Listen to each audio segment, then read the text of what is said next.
Изборот на локален партиски лидер на СДСМ Штип најверојатно ќе се пролонгира, иако процедурата е речиси завршена, а некои од роковите се пробиени, изјавија високи партиски функционери за ТВ Стар. Кандидатите се истакнати наши членови и зад себе се со завидни постигнувања, но Социјалдемократскиот сојуз е голема партија, за да има само 4 претенденти за престижното место прв човек на Штип.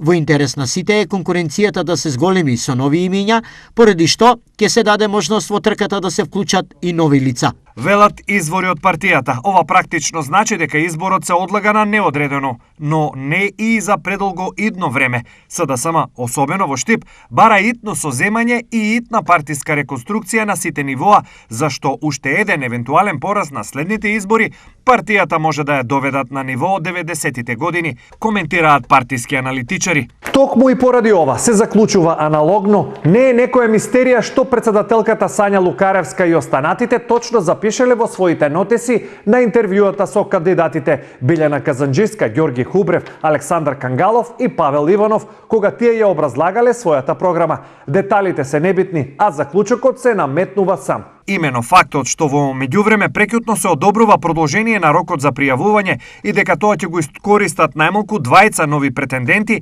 оди во прилог на тезата дека се бара посилна конкуренција и дека ќе има уште најмалку двајца нови аспиранти. Дали токму некој од нив ќе им ги поремити плановите на актуелните кандидати е неизвестно, но сигурно е дека сегашните четворица наскоро ќе бидат најмалку 6 мина.